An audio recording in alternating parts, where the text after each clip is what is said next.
इस वीडियो में हम उदयपुर की वन डे आइटनरी बताएंगे। आप जहाँ से भी हो रेलवे स्टेशन पे जाओ और यहाँ पे उदयपुर स्टेशन पे पहुँचो। उसके बाद 2000 years later. रिक्शा और अपने होटल या फिर आप जहाँ पे भी स्टे कर रहे हो वहाँ पे पहुँचो। मैं कहीं पे स्टे नहीं कर रहा क्योंकि दीदी का एग्ज़ाम है, तो सबसे पहले हम फतेह सागर लेक के पास से होके हम हमारे एग्ज़ाम सेंटर पे पहुँचे। सेंटर पे मैंने दीदी को छोड़ दिया था, दीदी का एग्ज़ाम स्टार्ट हो गया था। उसके बाद मैं रैपिडो लेके निकल पड़ा उदयपुर घूमने। एक दिन में हम उदयपुर में क्या क्या घूम सकते हैं, तो सबसे पहले हम पहुँचे सिटी पैलेस। जगदीश चौक मार्केट से होते हुए हमने एंट्री की सिटी पैलेस में। सबसे पहले ली हमने टिकट लेते ये है सिटी पैलेस की एंट्री।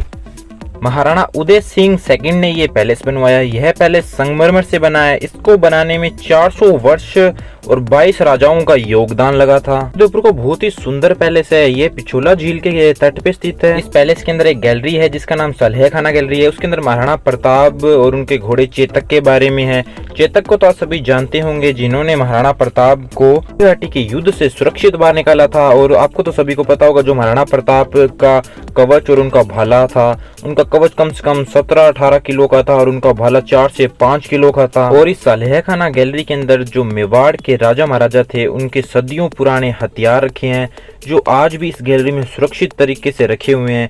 इसके बाद हम चलते हैं हमारी पिछोला झील की तरफ। सबसे पहले हमने यहाँ से ली टिकट और फिर निकल पड़े हम पिछोला झील की तरफ। झील का नाम पिछोला है। ये उदयपुर की फ्रेश वाटर लेक है जिसका निर्माण 1362 ईस्वी में हुआ और इसका निर्माण एक बंजारे ने किया था। यह उदयपुर की सबसे बड़ी और सबसे पुरानी झीलों में। झील के बीच दो स्थान है, जग मंदिर तथा जग निवास।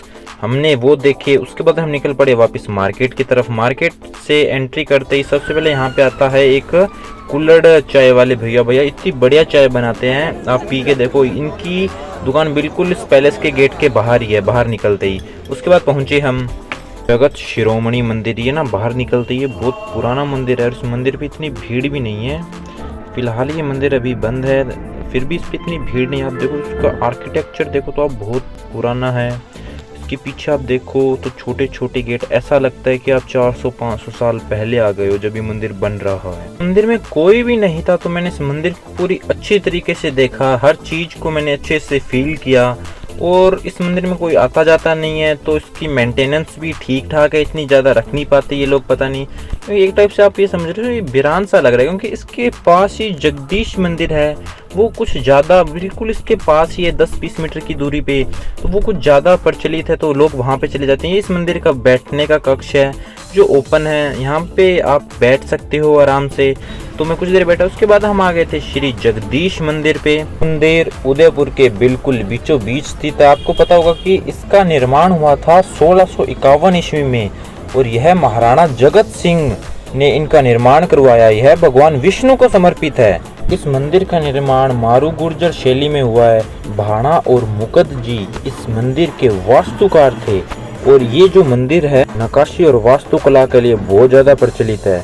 आप अगर एक बार देखो तो इस पे हर चीज कितने ध्यानपूर्वक बनाई गई। आप इतना, ये मंदिर 3 मंजिली है और ये सारा पत्थर का बना हुआ है और इस मंदिर की ऊंचाई कम से कम 80 फीट है। और मैं वहाँ गया हुआ था तो वहाँ पे आरती भी चल रही थी तो मैंने साथ ही साथ आरती को ज्वाइन किया। कुछ देर मैंने भगवान जगन्नाथ जी का नाम लिया। यह मंदिर के अंदर जो मूर्ति रखी हुई है वो जगन्नाथ जी की है। मैंने दर्शन कर ही लिए और आप भी दर्शन कर लो। आपके लिए स्क्रीन पे आ रही होगी फोटो जगन्नाथ जी की।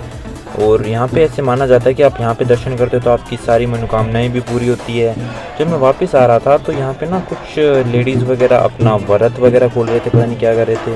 और मेरे को फिर भूख लग गई थी तो फिर मैं आ गया था जे आइसक्रीम वाले भैया के पास। भैया को बोला भैया जी मेरे को जूस पिला दीजिए, तो उन्होंने मेरे को जूस पिलाया। उसके बाद हम घंटाघर को बाय बोल के निकल पड़े अपनी अगली डेस्टिनेशन पे। अगली डेस्टिनेशन है हमारी नीमच माता मंदिर। ये रोपवे है, ये आपको पता होगा, ये रोपवे अभी नया ही बना है, 2024 के अंदर ही बन के ये तैयार हुआ था। और इस रोपवे के कारण हम नीमच माता मंदिर बहुत आसानी से जा सकते हैं क्योंकि पहले हमको जो चढ़ाई करनी पड़ती थी वो कम से कम 900 से मतलब लगभग ऑलमोस्ट 1 किलोमीटर मान लो आप, इतनी हमको मतलब ट्रैकिंग करना पड़ता था। और अब इससे आप आ जाते हैं तो अपने को 5 मिनट मुश्किल से लगते हैं। और इससे जो व्यू मिलता है ना ऊपर जाके तो भाई साहब लाजवाब।